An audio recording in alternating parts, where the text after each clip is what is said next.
Hi everybody and welcome to Dublin Tech Talks in association with Workhuman. It's Gavin Fox here. On this episode we are speaking with Rena Maycock, who is founder and CEO of Cilter, which is the child protection software. On this episode we speak to Rena about her journey with Cilter, her own entrepreneur career, and where the business is going and where the business growth is going to fundamentally leave the business. It's a really interesting story. We hope you enjoy.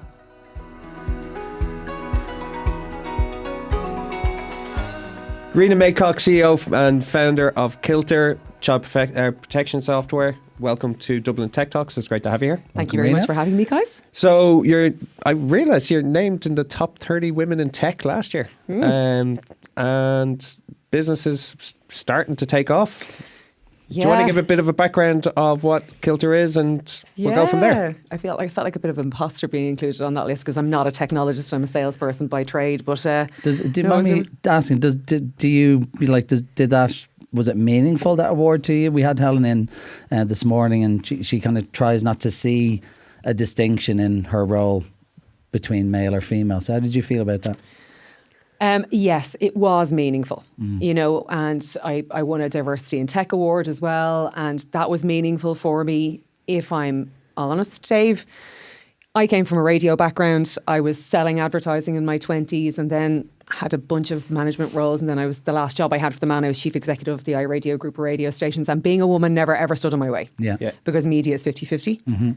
And then started my own business, a matchmaking company called Intro Matchmaking, which is an entirely other story, very successful business, pays for my startup party, so I'm very grateful for it. But then a few years ago when I came up with the idea for Cilter, everyone was saying, oh my God, a woman in tech. People will be throwing money at you. It's going to be great. Everybody's going to have their arms open for you and all that kind of stuff. And I realised really quickly when I started to embark on the funding journey that just was not going to be the case. Yeah. And that there was a reason. I discovered that there was a reason for, mandates in the European Union, for instance. If you talk about the Horizon Europe programme or Horizon 2020, the predecessor, there was a mandate there for a minimum quantum of the funding to go to women founders. And I remember when quotas were coming in or were announced for politics in Ireland, and I felt so embarrassed on behalf of women. I was like, stop letting the side down. Don't be trying to take a place that you don't deserve. Just work harder, do better. And it was naive of me because I was in an industry that was 50-50 male-female, and being a woman never stood in my way. And it wasn't until I went into tech that all of this started to become, all of these women in tech things started to become meaningful. Yeah, it's really interesting. Yeah, and they're quite competitive. There are quite a lot of women in tech, so they're quite competitive. So they are very meaningful. Our former alumni, Harvey Nash, do you see that report? Yeah, only 18% of women are at the top table in Irish tech. Yeah, so I would say that's 82% is male dominated, which is... I think that's bonkers. Yeah. It really is. It's mad. Coming from a female household, and like our boss for years was a woman. I just don't see it, and then you hear it and you go, shit, actually it is real. And then you talk to people and they go, yeah, no, like it's very obvious. And Gavin, like that situation is not going to change. It's not going to change unless women feel like if they go into tech and found tech companies that they're going to have a fair crack at the whip as men do, and that's just not the way they feel at the moment.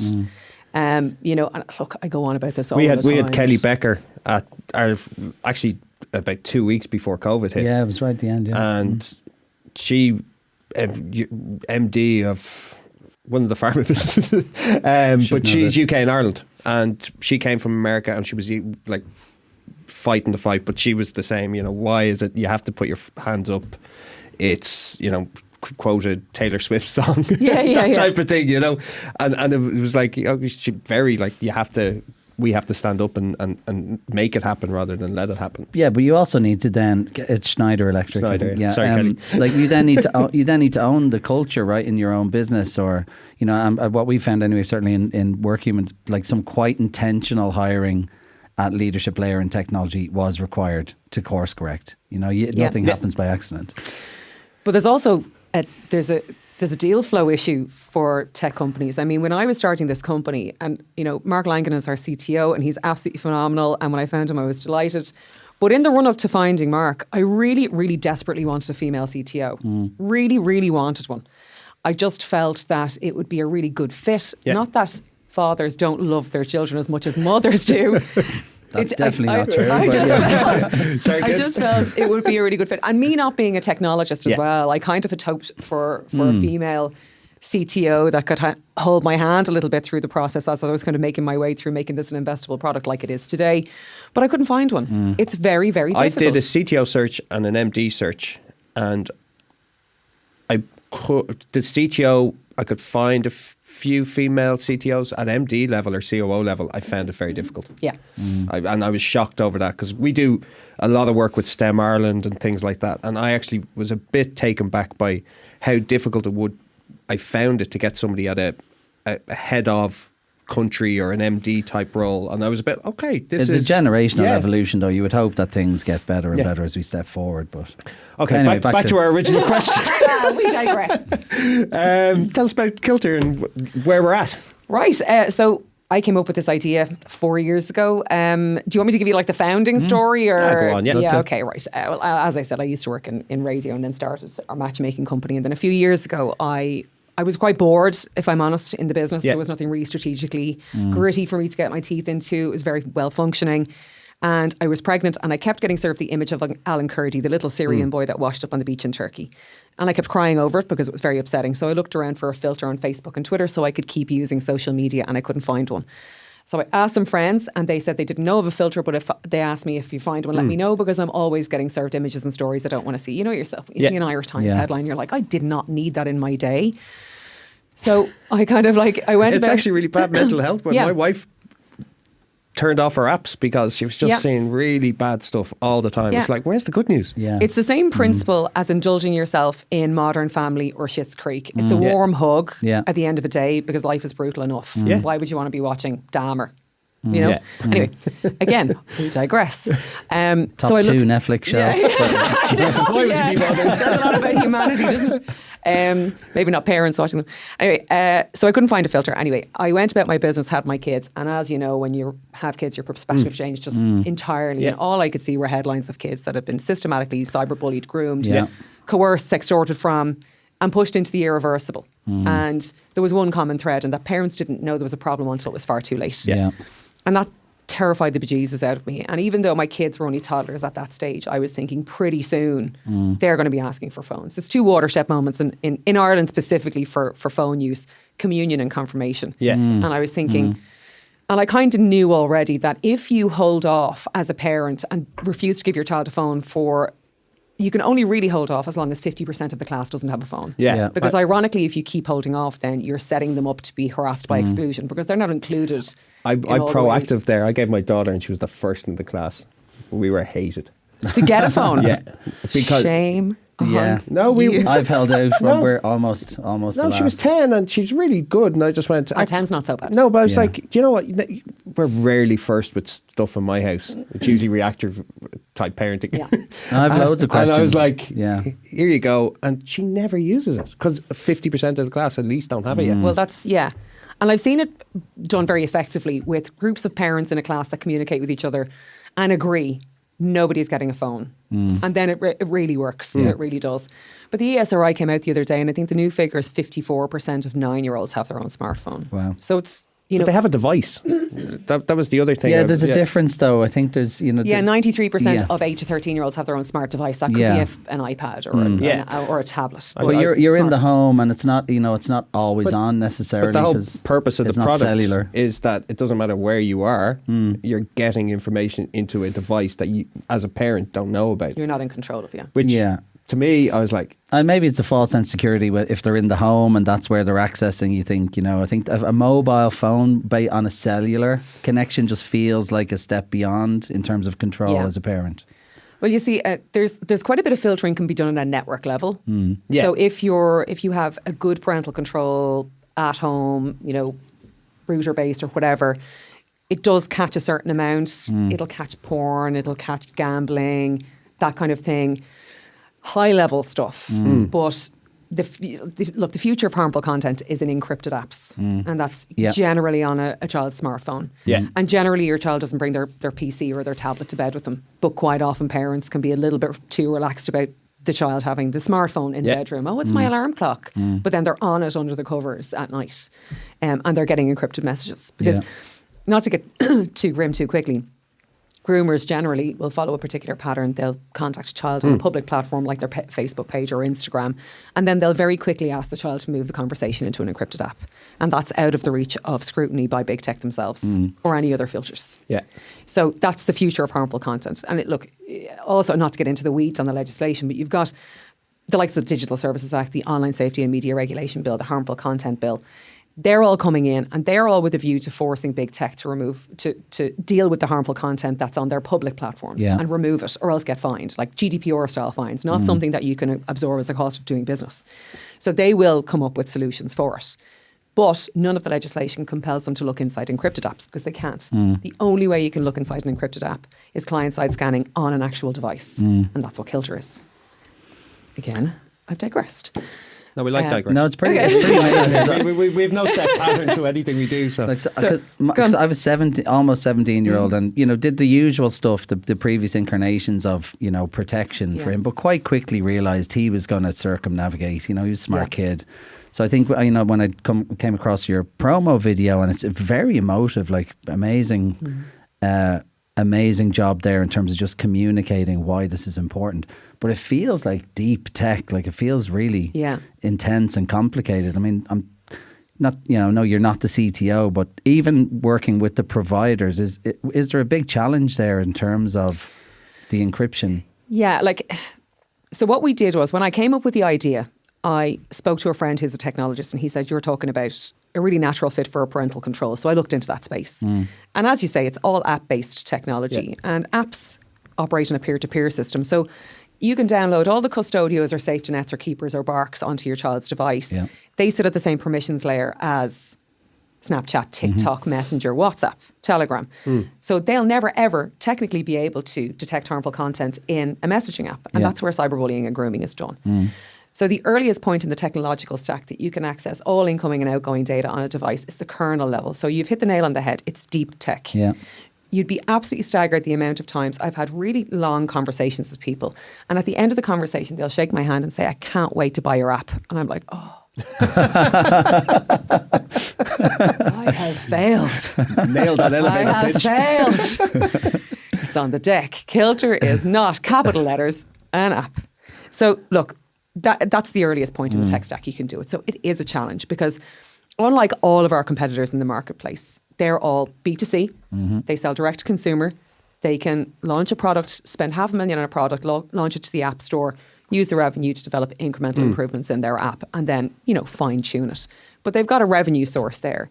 Now, the thing about B2C is it's to scale is very sluggish and very costly. Ours is B2B, which is more favourable for investors because rapid global scale is right there. So we'll license to high volume, repeat order customers in the telco space.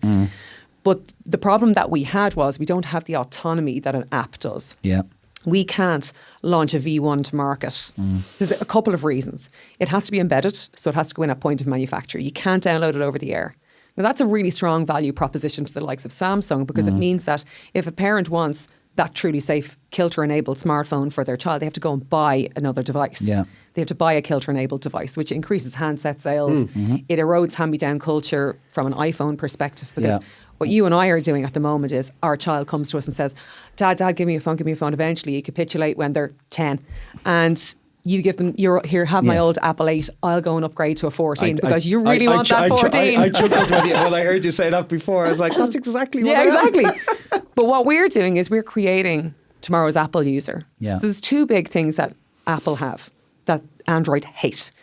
They trap people with the ecosystem. So you've got your iPhone, you've got your iPad, everything is all linked, your Mac. Yeah. Then you get all your family linked into that ecosystem. And then they've got hand-me-down culture as well. So in 72% of cases, we don't change operating system because we are creatures of habit. Yeah. I hate change, and it's not just because I'm a Taurus. I am an Apple user. Taurus friend. That was the first smartphone that was put in my hand. Yeah. And I'm trapped. Because I look at people using Android phones and it's like looking into a bush. I just don't know how they do it. I'm taking the jump to a MacBook as soon as I go back to the office. It's there for me. It's a big change for me. Decreased productivity. I wouldn't be able for that initially. Wouldn't be able for that. No, this is a big day for me. But like our prototype is on a Xiaomi phone. And it took me ages to be able to even do the demo. I was like, I can't make my way around this thing. So that's what's happening. So it's Android at the moment. It'll be Android because Android is 86% of the world's smartphones, and also we can code for Android because it's open source. Apple engaged at all? We haven't tried. Okay. We haven't tried. It's not an Apple They product don't probably right listen. now. Nobody in Apple would listen to this, unfortunately. Possible. Well, that's what people tell me. Having seen just getting a taste of it, like it, I mean, that would be a catalyst for change for a lot of parents. I think even beyond that ecosystem tie that you mentioned, which is real. Yeah, I think this, this is primal emotive, concern for parents. Yeah. And I mean, we've all said, right, I'd hate to be a teenager today. There's no circuit break for kids anymore. No. So I'd hate my teenage years to be seen now. That's a whole different thing. So I was talking to a friend of mine yesterday on a walk, and she was saying there was a problem with her niece, and that there was conversations in the group happening, and one girl was saying, "Oh no, Claire's after joining the group. I think it was on Roblox or something like that," and so Claire started to retaliate, and then against this other girl, let's call her Mary. And then Mary's parents took screenshots of Claire's retaliation, but Claire's parents hadn't taken screenshots. So it all ended up in the school, and there was a big kerfuffle because all this bullying was happening. So parents are all of a sudden finding themselves with 9 and 10-year-olds having to take screenshots of bullying language. And it is a minefield. So fundamentally, what would happen there with the product? So that would recognise bullying content. Do I get an alert, or does it just cut it off? It blocks it. So basically what we do is, the user journey is you walk into, say, a Vodafone or an Air store, and you pick out a Galaxy S10 with Cilter, the badge in the corner, and you bring it home. You find it in settings. So it's where Wi-Fi and roaming is. The default is off, so it can't be deleted, which is a key component because most apps can be deleted, even by like tech-savvy 8-year-olds. It can be circumvented there. My 3-year-old can do that. Yeah, exactly. And you wouldn't even know. They'd jailbreak the phone. You'd be like, oh, my child is really great. They're just looking at kids' tube. Yeah, right. Yeah. So you turn it on. You input the date of birth of your child, you password protect it, link it to your email address and click apply. So if your child is 6, and 25% of 6-year-olds have their own smartphone. If your child is 6, we set the filters that are appropriate for a 6-year-old. Or if they're 12, they'll be an awful lot looser. And as the child ages, the filters loosen in keeping with their age profile. So you basically give the child the phone. We look for explicit consent from the child. So one of the reasons why we've gotten so much support from stakeholders in child protection and child privacy is because we go one step further than, say, GDPR requires you to. So we'll look for explicit consent from the child. The problem with spyware, so spyware exists out there at the moment. It's probably the most invasive thing you can do. You will be able to see all your child's online activity. It means that you have to dedicate the time to doing that, and you have to invade your child's trust, and that causes huge problems in the family, all this familial conflict around smartphone use.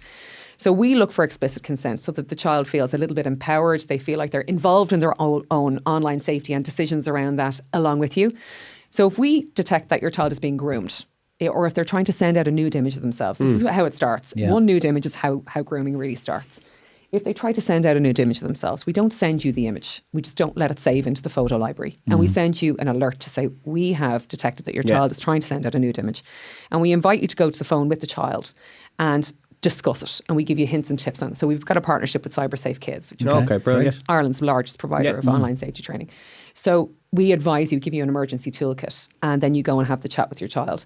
If we detect your child is being bullied, we block the message. We send an alert to the child to say, we've blocked a bullying message and your parent is on the way. So we then send you an alert to say, we've blocked what we think is a cyberbullying message. Here's what you do next. And we invite you to go to the phone with the child and unlock that message and have a look at it together. And then you can teach us whether it's a false positive or a false negative, or if we've got it right.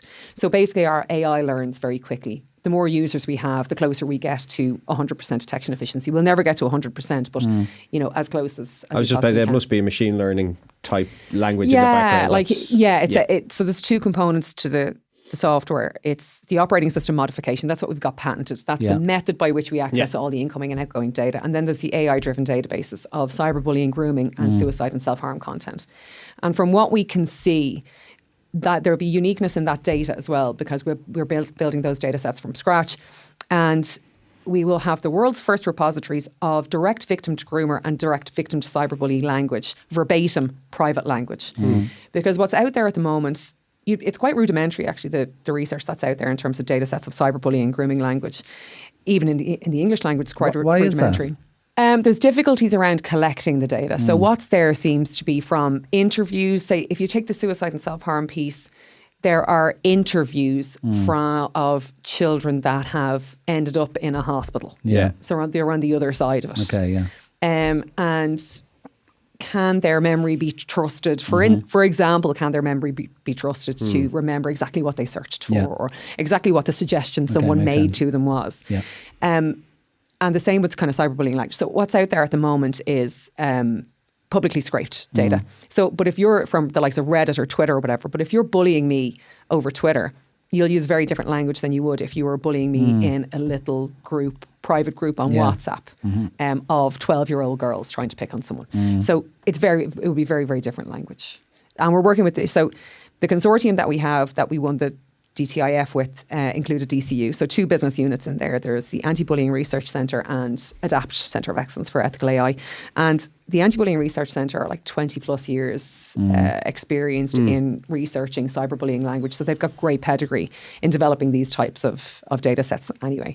So there'll be uniqueness in those data sets. So getting back to your question, yes, everything is that we look at that comes in and out of the device is checked against those AI-driven databases for harm, and anything that fails the test is blocked. It's brilliant. Yeah. Sorry. Yeah, but I knew about the business, obviously, when Mark said it to me a few years ago, but like, you're going as a parent going, when can I buy it? So I'm just wondering how long I have left with my iPhone. Basically. My kids are 6 and 7. I just hope that by the time Quinn is 9, I have it. What is the next stage? You've obviously got a bit of funding coming. You went patent first, build later. Yeah. Love that idea. And what is the next 2 years? I'm guessing that's when it's like takes that long to manufacture and all that kind of stuff. Yeah. I was just saying to your colleague Laura out there, I'll be like the dog that chased the car. I just don't know what to do with it when the money finally comes through. I'll be like, oh, wait a minute. I'll just spend this now. I'm so used to doing things with literally no money. It's going to be hilarious. But anyway, so we were awarded this Disruptive Technology Innovation Fund. So that announcement was made there last week, which means we've passed our financial assessment and all that kind of stuff. So it makes us much more investable. You mentioned deep tech earlier on. We knew it was going to cost a small fortune to get us to an MVP because it is deep tech. It's so deep tech. So we knew we'd have to de-risk it. So we applied for H2020. I'll digress. Is that why nobody's done it yet? Yes. Okay. It's hard. Yeah. Hard and expensive. Yeah. Hard, expensive, and you don't have complete autonomy. Yeah. Now, even though the value proposition is really, really compelling, and we're talking kind of big OEMs about pilot partnership and big telcos about pilot partnership, and we're finding that the door is just ready to be pushed open. You know, we were expecting flat nose only a year or two far from market because we've got a 2-year journey. Yeah. You know, it's a 2-year project to get to MVP. And that includes the pilot, which is great. So it gets us 2 years runway, but we knew it was going to be costly. And we thought we'd get more pushback from OEMs and telcos, but we haven't. Because, so telcos have 4 big concerns at the moment, right? So that's who our commercial partners will be.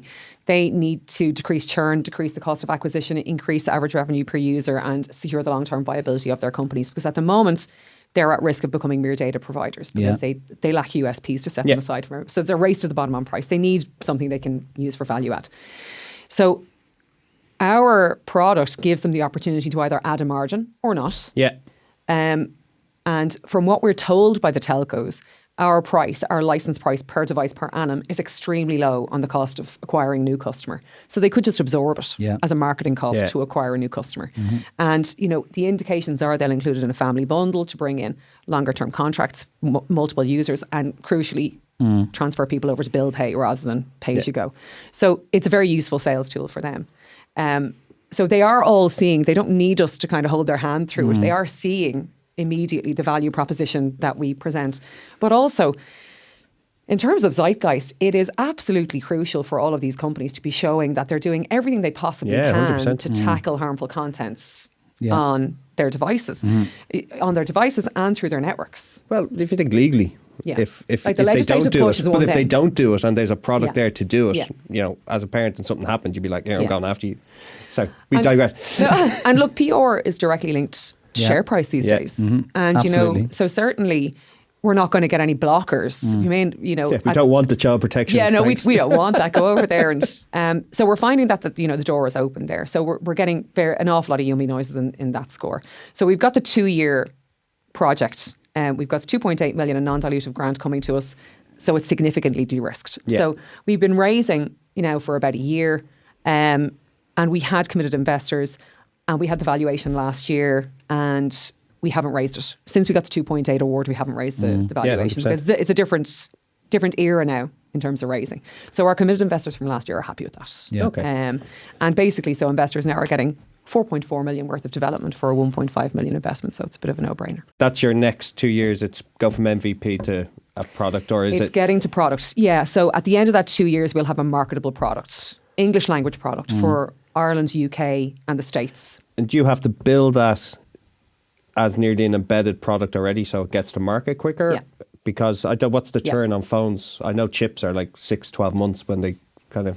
People are holding on to their phones longer now. 2.92 years, I think, is how long people hold on to their phones. I love the stat you have around phones. Would you a new one? By the sounds of it. Vodafone's at end of the year. I'm a Luddite now, I think. Yeah, Vodafone's at end of the year, so I said, I'm Oh, good, right. thanks. Yeah. I'll limp along. Yeah, I'll go. I'll stay on my 11. I'll limp along with my battery that lasts an hour and a half. Sorry, you're about to say something. No, it's just like, you know, you're a serial entrepreneur. You've been involved in lots of businesses. What's, you know, how do you feel the climate is now compared to, you know, previous times you've been in this phase of, you know, building something at an early stage? So when we started Intro, we did it in the teeth of a recession. And we honestly found there could never have been a better time to start a business. Yeah. Because all of the costs were so low. We got premises on Dawson Street for next to nothing. We got furniture for next to nothing. Advertising was at 10% of rate card. People were doing deals left, like cost for customer deals left, right and centre. So, and staffing was really cost effective. I feel hopeful about Indigenous tech, if I'm honest, because of what's happening. Yeah, there's that forced entrepreneurship, right, in a cycle like this. Yeah.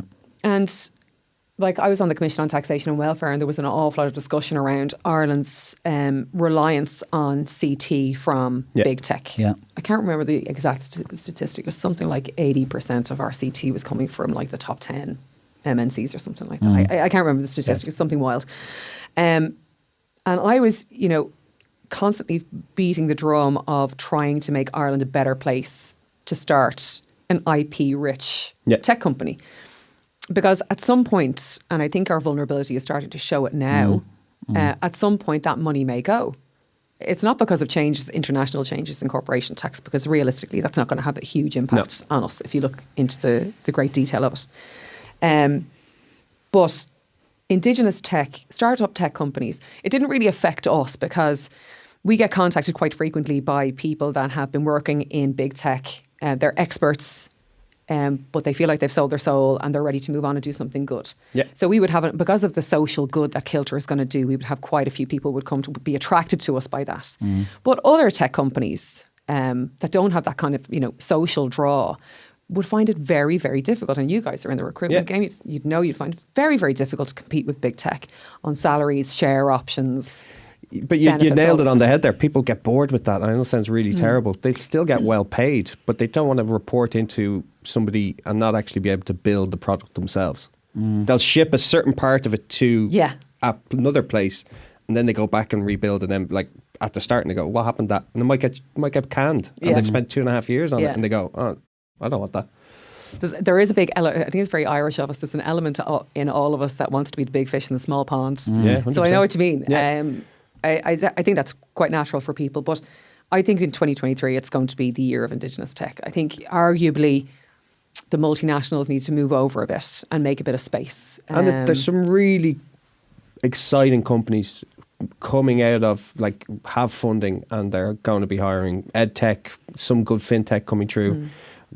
What, Tech for Good, would you declare your business? Tech for Good, yeah. Yeah, We great. were nominated for an IBIC award in Tech for Good, let me tell you. So there we are. Didn't So win, there but is a we there is a nominated. lot in that, and there's going to be some. there isn't a massive availability still on the engineering side and product side. The go-to-market got smashed. That's kind of, and your marketing departments have got smashed recently. Yeah, but there's a consequence of change. The last few years, people are reevaluating what's important. They want to work on something that's meaningful, and has purpose. People are, 100%. Leaning into that purpose more and more every day. Definitely. Looking at the time, we're going to have to finish up soon. Last question from me. What advice as you're a serial founder at this stage, what advice somebody sitting at home looking or listening at this, what would your advice be, good, bad or indifferent? If you're thinking of starting your own business, don't stop thinking about it and just do it. Yeah. If it's in you, if that grows in you, there's in my mind, there's two different types of people. When I meet an entrepreneur, I know that they've got something wrong with them just like me. I know they've got a disease. They like indentured servitude. They're answering emails at 12 at night. Yeah, they like indentured servitude. They like pain. They like to take a good kicking. There is something wrong with all of us, but it's a little bit like being a salesperson. It's in you. And unless you scratch that itch, it's always going to be in you, and you should just do it now. There's never going to be a better time. Yeah. They say we're not going to hit a recession, but as close as damn it. So it is going to be a good time to set up a business. The best businesses come out of recessions, though. Best opportunities. I remember when 08, 9, 10. Yeah. I remember having a beer with you and going, it's going to be like so busy when this gets back, because nobody had hired in like a year. Yeah, it was 9 months, 9, 10 months. And it just flew. Like really? 10, 11 was so busy. Best projects. I think some of the we won. companies that came out of that era All were of them. phenomenal. Anybody that's phenomenal. Yeah, raised or gone. And even at 17, 18, when there was a bit of a bump as well, like that's when Intercom and those types of businesses were made. So it is always the best opportunity, because it's that forced entrepreneurship again. Someone's at home thinking about their next thing. Unfortunately, maybe a negative consequence of some contraction or whatever. So, but as you say, it's unlocking that impetus inside you, right? I think recessions and that forced entrepreneurship can be a catalyst, but the entrepreneurship gene was already there. So definitely, and it's always more fun making your own money. It's way more fun making your own money. But you know what? Like when I was in my 20s, I used to be thinking, why in the fuck would anybody want to start their own business and have no job security, no wage security, no sick leave, no So you waited to holiday have kids and a family. I don't know what I was thinking. Anyway, and then something just clicked in me. Something just clicked in me, and I was like, I cannot work for the man. I mean, you'll know this from talking to all the other entrepreneurs that you talk to. If their business collapsed tomorrow, there's no way they'd be going on to, you guys going, here, I'll be a candidate now. It's harsh. No offense, but they'd be like, I'll come back and I'll give you some business when I start 100%. my new venture. Yeah, I'm owning my own business now. I would hate to go back to it. You just couldn't go back. It's a different mindset. Yeah. I like working for the man. Great fun. It is loads of fun. Gosh, it's great fun. It's such great fun. On the fun, we will finish up because I'm getting words in my ear. Rena Maycock, CEO, founder of Cilter. Congratulations on the business and best luck over the next couple of years. And thank you for being here. Yeah, thank thanks you very so much, for Rena. having me. Thank you. David here. Thanks again, folks, for joining us. There you have it. So I hope you enjoyed it. If you did, don't forget to subscribe to whatever platform you're engaging with the content on. You can also find us on LinkedIn. Also check out our meetup page, because we are getting back to in-person events. So we look forward to seeing you in person at one of them, or certainly bringing you more content and telling some more stories from the tech scene in Dublin. Thank you.